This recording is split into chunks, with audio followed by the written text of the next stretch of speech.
Hello friends, welcome to life study point. आज हम बात करने वाले हैं सुप्रीम कोर्ट के एक अहम निर्णय की, जिसने देश भर की तलाकशुदा, विधवा, नाबालिग और जो आपकी अगर हम बात करें सभी स्त्रियों की, चाहे वो नाबालिग हो, तलाकशुदा हो, विधवा हो या फिर वो कुंवारी हो, सभी के लिए बहुत एक अहम फैसला है सुप्रीम कोर्ट की तरफ से। तो आप वीडियो के लास्ट तक बने रहे, वीडियो को लाइक और शेयर भी करें और चैनल को सब्सक्राइब करना ना भूलें। तो चलिए अभी हम एक बात कर लेते हैं कि 29 सितंबर 2022 का सभी महिलाओं को सुरक्षित व कानूनी गर्भपात का अधिकार, सुप्रीम कोर्ट का एक ऐतिहासिक फैसला आया है। वैवाहिक आधार पर भेदभाव खत्म है, चाहे वो आप वैवाहिक है, विधवा है, तलाकशुदा है, कैसी भी है, चाहे नाबालिग है, यदि किसी का मैरिटल रेप भी हुआ है, मीन्स वैवाहिक दुष्कर्म भी हुआ है, उसके लिए भी ये अहम फैसला आया है। तो अगर हम इसकी बात करें पूरा डिटेल से, तो आपको वीडियो के लास्ट तक बनाए रहना है और वीडियो के हर एक चीज़ को समझना है, क्योंकि ये आपके एग्ज़ाम बेस पे भी बहुत इंपॉर्टेंट है, आपकी एक नॉलेज के लिए भी इम्पोर्टेंट है। क्योंकि जो जितने भी सुप्रीम कोर्ट के फैसले होते हैं ये बहुत इंपॉर्टेंट होते हैं। आपको अपना एक कानून पता होना चाहिए, खासकर जब ये महिलाओं के लिए है तो महिलाओं को भी पता होना चाहिए और पुरुषों को भी पता होना चाहिए। देखिए, अगर हम डिटेल से देखें, सुप्रीम कोर्ट अविवाहित महिलाओं को भी गर्भपात का अधिकार देती है। ये एक फैसला था 29 सितंबर 2022 को आया कि सुप्रीम कोर्ट ने वैवाहिक और अवैवाहिक, अब देखिए यहाँ पे अविवाहित महिलाओं का लिख रखा है को भी, तो ठीक है, तो वैवाहिक को भी हुआ, ठीक है, तो अविवाहित महिलाओं को भी गर्भपात का अधिकार सुप्रीम कोर्ट देती है। अब अगर हम इसको पूरा डिटेल से जाने कि सुप्रीम कोर्ट ने क्या क्या बताया, तो देखिए, सुप्रीम कोर्ट ने गुरुवार को एक ऐतिहासिक फैसले में कहा कि अविवाहित महिलाएं भी आपसी सहमति से 20-24 सप्ताह के अवधि में गर्भपात करने की हकदार हैं। तो देखिए, कहाँ पे साप्ताहिक क्राइटेरिया बना दिया कि 20 to 24, अगर आपका वीक का अगर करना चाहिए आप अबॉर्शन, तो ही आप कर सकते हैं। देखिए, और फिर देखो इसमें लिखा, सुप्रीम कोर्ट ने अपने फैसले में इस बात पर जोर दिया कि सभी महिलाएं सुरक्षित और कानूनी गर्भपात के अधिकार है। कोर्ट ने कहा अविवाहित अविवाहित महिलाओं के बीच का अंतर असंवैधानिक है। अगर हम कहें कि सिर्फ वैवाहिक महिला ही करवा सकती हैं, तो ऐसा नहीं। सुप्रीम कोर्ट ने कहा विवाहित और अविवाहित दोनों करवा सकती हैं। जो इनका बीच का जो डिफरेंस है वो क्या है, अनकॉन्स्टिट्यूशनल है, संवैधानिक नहीं है। कोर्ट ने अपने फैसले में कहा कि एक महिला की वैवाहिक स्थिति उसे गर्भपात के अधिकार से वंचित करने का आधार नहीं हो सकती। अदालत ने फैसला सुनाते हुए कहा कि अविवाहित महिलाएं भी 24 सप्ताह के भीतर अवांछित गर्भावस्था को समाप्त करने के लिए आप मतलब हकदार होंगी। कोर्ट के इस फैसले का अर्थ यह है कि अविवाहित महिलाओं को भी 24 सप्ताह तक गर्भपात का अधिकार हासिल हो गया है। तो मीन्स आपका विवाहिक और अविवाहिक दोनों का ही है।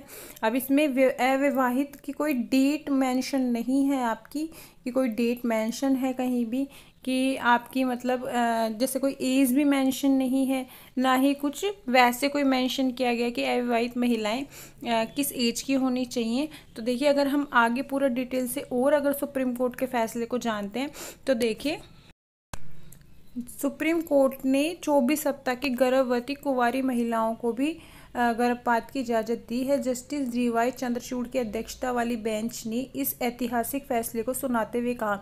तो देखिए, अगर जैसे आप किसी एग्ज़ाम की प्रिपरेशन कर रहे हैं, तो देखिए यहाँ पे जस्टिस का भी नाम याद रखिए कि डीवाई चंद्रचूड़ ने ये दिया है। आपका जो ये फैसला था ये 29 सितंबर 2022 को आया है, ठीक है, और ये जस्टिस डीवाई चंद्रचूड़ की बेंच ने दिया है। Medical termination of pregnancy act में 2021 का संशोधन विवाहित और अविवाहित महिलाओं के बीच भेदभाव नहीं करता है। उन्होंने डिटेल से कहा कि जो medical termination of pregnancy act है आपका 2021 में जो अमेंडमेंट हुआ था, उसमें आपने बोला कि मैरिड और अनमैरिड जो भी फीमेल्स हैं उनके बीच कोई भी डिफरेंसेस, भेदभाव कोई भी कुछ भी नहीं करता है। फिर कहा सुप्रीम कोर्ट ने कि अगर हम बात करें हमारे फंडामेंटल राइट्स की, तो सबको समान अधिकार मिलना चाहिए। ये हमारे कॉन्स्टिट्यूशन में फंडामेंटल राइट्स हैं कि सबको समान अधिकार। साथ ही कोर्ट ने medical terms of pregnancy act है, उसके जो नियम था 3B, उसको भी विस्तार कर दिया कि जो आपका 20 वीक से अधिक और 24 वीक से कम के भ्रूण के गर्भपात का अधिकार अब तक सिर्फ विवाहित महिलाओं को ही था। ठीक है, पर सुप्रीम कोर्ट ने कहा कि इससे समानता के अधिकार का खिलाफ हुआ। कि देखिए अब समानता कहाँ मिली, ओनली यहाँ पे एक अगर हम देखें तो स्पेशल राइट है विवाहित महिलाओं का, अविवाहित का है ही नहीं। तो इसलिए सुप्रीम कोर्ट ने इसको क्या किया, डिटेल से समझा दिया कि ये समानता के अधिकार के खिलाफ है।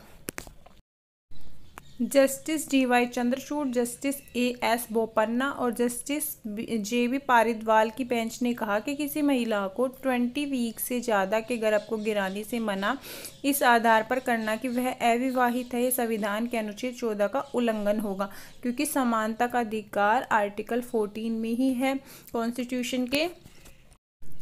MTP एक्ट के प्रावधानों की व्याख्या करते हुए कोर्ट ने अपना यह फैसला सुनाया कि MTP एक्ट के मुताबिक सिर्फ बलात्कार पीड़ित नाबालिग या फिर उन महिलाओं को 24 वीक तक अबॉर्शन की इजाज़त है जो मानसिक रूप से बीमार हो।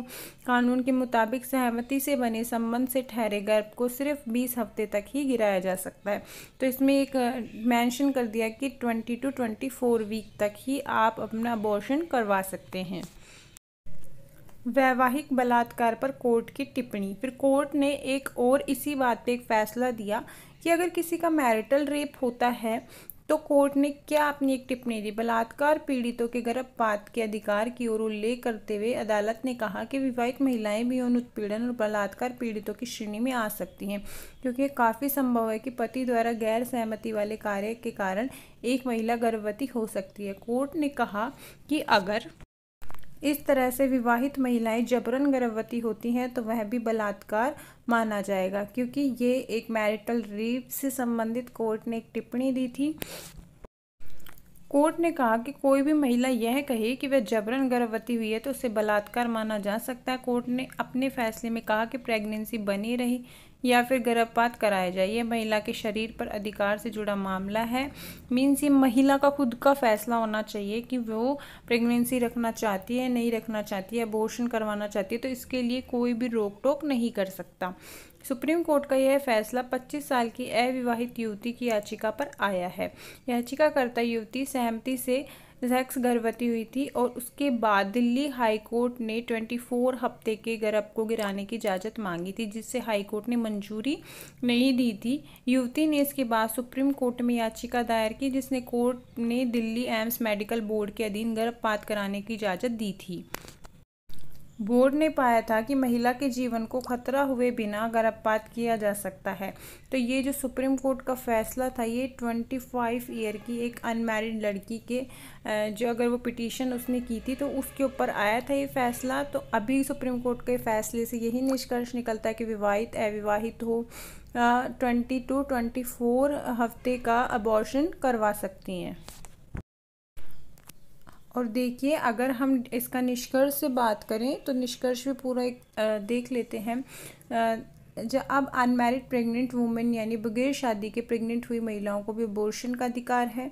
कोई भी महिला शादीशुदा हो या ना हो, वो अपनी इच्छा से प्रेग्नेंट हो सकती है। महिला अपनी इच्छा से प्रेग्नेंट हुई है तो माता पिता दोनों पर बच्चों की बराबर जिम्मेदारी है। अगर प्रेगनेंसी महिला की इच्छा से नहीं है तो ये उसके लिए बोझ बन जाता है, जिससे उनकी मेंटल और फिजिकल हेल्थ पर भी असर पड़ता है। एक महिला के शरीर पर सिर्फ और सिर्फ उसका अधिकार है। यह फैसला सिर्फ महिला ही कर सकती है कि वह अबॉर्शन करवाना चाहती है या नहीं करवाना चाहती। आर्टिकल 21 और यहाँ आर्टिकल 14 की भी बात कर सकते हैं, समानता के अधिकार की, जैसा कि अभी हमने पहले बता चुके हैं आपको। तो देखिए एक महिला को अबॉर्शन की अनुमति तब देता है जब प्रेगनेंसी की वजह से महिला के मेंटल और फिजिकल हेल्थ पर असर पड़े।